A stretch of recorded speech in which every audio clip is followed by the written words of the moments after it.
반갑습니다, 보라매님들. 오늘 소개드릴 무기는 전설적인 초음속 정찰기 SR-71 블랙버드입니다.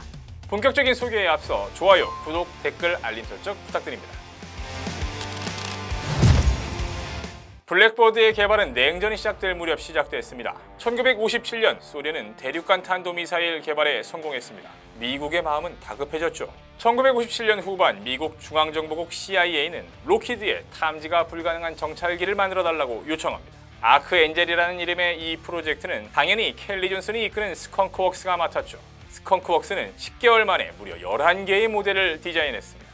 그리고 마하 3.2에 도달할 수 있는 10번째 디자인을 가지고 1959년 3월 CIA를 찾아갔지만 CIA 눈에는 차지 않았습니다. 레이더 반사 면적이 너무 넓었기 때문이죠.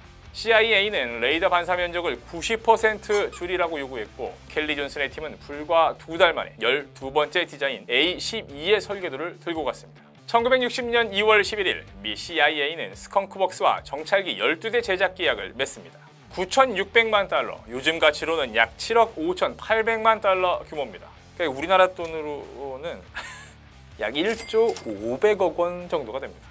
A-12는 1962년 4월 25일 네바다주 그램레이크에서 처음 비행했습니다. 공대공 미사일을 장착한 YF-12 요격기 프로토타입 석 대와 드론 캐리어 2대 등 모두 13대가 제작됐고 1966년까지 베트남과 북한 상공 등에서 임무를 수행했습니다. 이때까지 이 비행기의 존재는 극비사항이었죠. SR-71의 정체가 공개된 것은 순전히 국내 정치적인 이유에서였습니다. 1964년 당시 공화당 대선 후보였던 베리 골드워터가 민주당 대통령인 린든 존슨 대통령에 대해서 새로운 무기 개발에서 소련에 뒤처졌다는 이른바 안보 무능론을 들고 나왔습니다. 그러자 그해 7월 존슨 대통령은 이 비판에 대응하기 위해서 이 정찰기의 존재를 공개하기로 했죠. 이름 공개 당시 원래 명칭이었던 RS-71을 존슨 대통령이 잘못 읽어서 SR-71이 됐다거나 당시 공군 참모총장이었던 커티스 르메이 장군이 전략 정찰을 뜻하는 SR이라는 명칭을 선호했다는 등 이름 발표를 둘러싼 해프닝도 좀 있었습니다. 정체가 공개된 지 1년 반 뒤인 1966년 1월 미 공군은 블랙버드를 본격적으로 운영하기 시작했습니다. 얼마나 대단한 정찰기였는지 이쯤에서 한번 재원을 살펴보겠습니다. 단작이었던 A-12와 달리 SR-71은요 앞뒤로 2명의 승무원이 탑승했습니다. 앞좌석에는 항공기를 조종했고 뒷좌석에서는 각종 센서와 레이더로 정찰 임무를 수행했습니다. SR-71은 레이더 반사 면적, 즉 RCS를 최소화하도록 스텔스 설계를 시도한 최초의 정찰기입니다. 길이 32.74m, 날개폭 16.94m, 높이 5.64m에 날개 면적이 170제곱미터인 이 거대한 동체가 정작 레이더에서는 10제곱미터 크기로 보였죠. SR-71의 또 다른 강점은 빠른 속도에 있습니다. 1976년 세운 가장 빠른 공기 흡입 유인 항공기라는 타이틀은 아직까지도 깨지지 않고 있을 정도죠. 이렇게 빠른 속도를 구현하기 위해 갖가지 첨단 기술과 소재가 적용됐습니다. 고속에서 발생하는 열에 견디기 위해 동체 전체의 85%를 티타늄으로 제작했습니다. 재밌는 건 말이죠. 그 티타늄을 적이자 정찰의 대상인 소련에서 구해왔다는 것이죠. 고온을 견디기 위한 기술은 또 있습니다. 날개 표면을 주름지게 제작한 건데요. 열에 의해서 금속이 팽창하는 것을 감안한 조치였습니다. 같은 이유에서 동체도 지상에 있을 때는 좀 느슨하게 맞도록 제작했습니다. 또 일반 항공유보다 인하점이 높고 열 안정성이 좋은 JP7 제트 연료를 별도로 개발해야 했습니다. 착륙할 때조차 시속 310km의 빠른 속도였기에 알루미늄을 섞은 타이어를 질소로 팽창시켜서 사용했고 하나에 2,300달러인 이 타이어는 20번 이착륙을 하기 전에 교체해줘야 했습니다.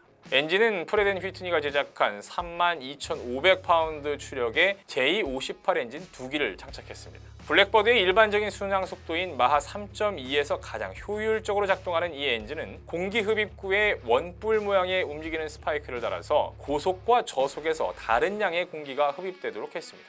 블랙버드는 이륙 직후 공중급유기로 연료를 재충전합니다. 바닥에 연료를 질질 흘리니까 그런 것 아니냐 이런 오해를 받게 됐지만 이유는 다른 데 있었습니다. 이 비싼 타이어의 스트레스를 줄이기 위해 일부 연료만 적재한 상태로 이륙을 하는데 고속에서 효율이 좋은 엔진이라 이륙할 때 저속에서는 연비가 좋지 않았기 때문입니다.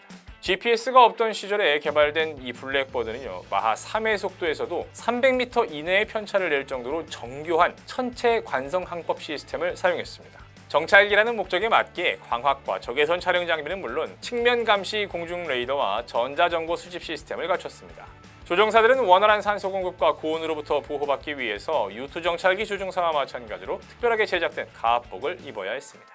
SR-71 블랙버드는 모두 32대가 제작됐고 이 중 12대가 사고로 손실됐습니다.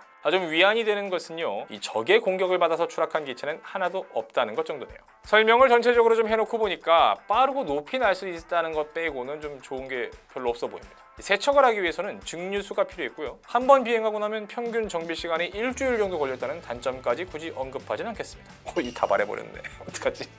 미 공군도 같은 생각을 했을까요? 냉전이 끝나기도 전인 1989년에 인공위성 등 진화하는 다른 정찰 방법이 있는 마당에 이렇게 손이 많이 가고 비용이 많이 드는 항공기를 더 이상 운용할 필요가 없다, 이런 이유를 붙여서 블랙버드를 퇴역시켰습니다. 하지만 1993년 중동 지역의 정세 불안과 북한의 핵과 탄도미사일 개발 움직임 등이 감지되자 석 대의 SR-71을 복귀시켰고요. 실시간 데이터 링크 장비를 부착해서 5년간 더 사용하다가 1998년 최종 퇴역시켰습니다. SR-71의 자리는 SR-72라는 무인기로 대체될 것으로 보입니다. 지난 2013년에 로키드 마틴이 블랙버드의 후속 기종으로 미 공군에 제안한 감시정찰 초음속 무인기인데요. 듀얼 모드 램제트 엔진을 달고 저속에서는 마하 3, 고속에서는 마하 6의 속도로 비행할 수 있게 개발하고 있습니다. 2018년 11월 로키드 마틴은 초음속 미사일을 발사할 수 있는 SR-72 프로토타입을 2025년부터 시험 비행을 시작하고 2030년대에 전력화할 것이라고 밝혔습니다.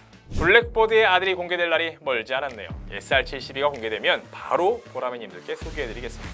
다른 초음속 무인기에 대한 정보 혹시 알고 있으면 댓글로 공유 부탁드립니다.